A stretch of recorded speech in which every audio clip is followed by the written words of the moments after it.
Assalamualaikum warahmatullahi wabarakatuh. Perkenalkan, nama saya Vera Suwanda, jurusan PGMI semester 3, Kampus Institut Agama Islam Lukman Edy Pekanbaru.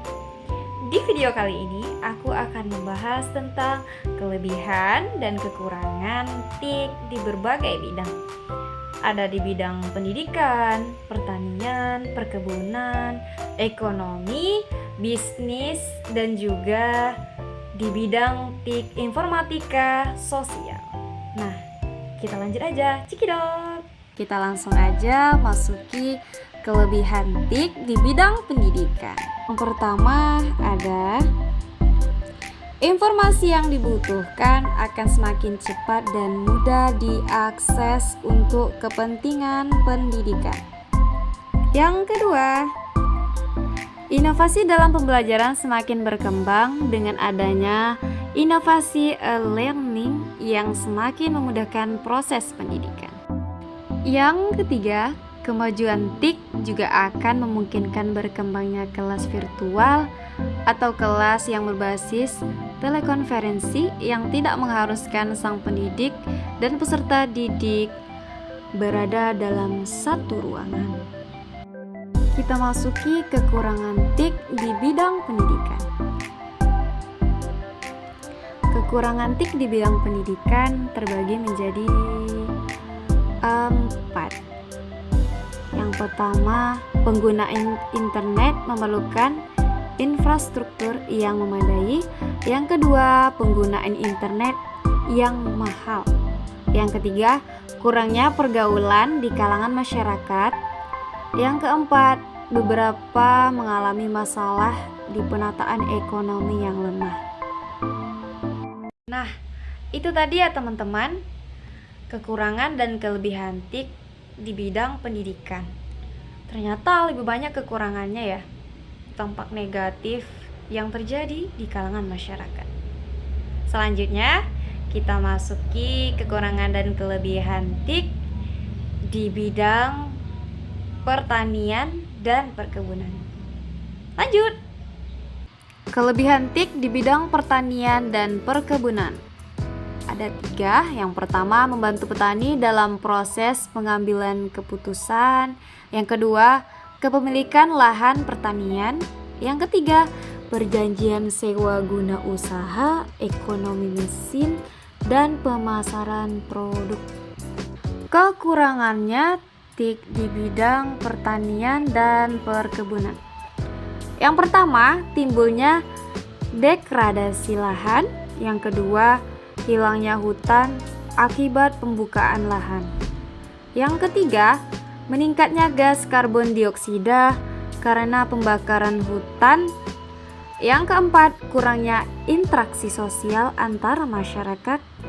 Yang kelima, hilangnya alat-alat pembajak sawah yang masih tradisional seperti garu dan ani-ani, karena semua alat-alat itu sudah digantikan dengan teknologi pertanian yang lebih modern. Nah, itu tadi kelebihan dan kekurangan di bidang pertanian dan perkebunan. Ternyata nggak kalah kurang-kurangnya ya. Lebih banyak di bagian pertanian dan perkebunan kekurangan yang terjadi akibat teknologi.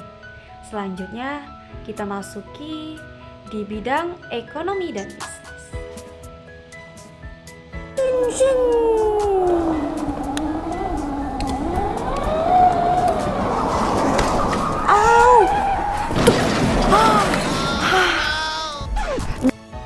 Ada 3. Yang pertama itu menjangkau pasar yang lebih luas melalui internet, seperti pemasaran.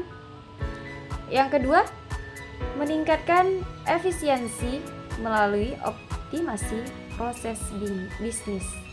Nah, jadi ada peningkatannya. Dan yang ketiga, hingga meningkatkan pendapatan melalui pemasaran online. Itu dia. Eits, kita masuki kekurangannya. Tadi kelebihan, sekarang kekurangan. Ada kejahatan siber yang pertama, kekurangannya. Yang kedua, kejahatan dengan memanfaatkan teknologi atau kesalahan dalam penggunaan teknologi. Yang ketiga, jaringan komputer secara online seperti pembajakan kartu kredit. Hal yang sering terjadi, penipuan ya guys, yang dari link. Kemudian penipuan online. Dan yang terakhir, pelanggaran hak cipta. Dan yang terakhir, kelebihan TIK di bidang sosial. Kemajuan teknologi komunikasi yang cepat dapat mempermudah komunikasi antara manusia dari suatu tempat ke tempat lainnya. Yang kedua, sosialisasi kebijakan pemerintahan dapat lebih cepat disampaikan kepada masyarakat. Yang ketiga, informasi yang di masyarakat dapat langsung dipublikasikan dan diterima oleh masyarakat. Kekurangan TIK di bidang sosial ada dua. Yang pertama, memperbesar kesenjangan antara orang kaya dan orang miskin. Dan yang kedua, lunturnya budaya asli Indonesia akibat masuknya budaya asing. Itulah tadi kekurangan dan kelebihannya, semoga bermanfaat. Saya sudahi dengan mengucapkan Assalamualaikum warahmatullahi wabarakatuh. Dah. Oh, amat tiket tuh.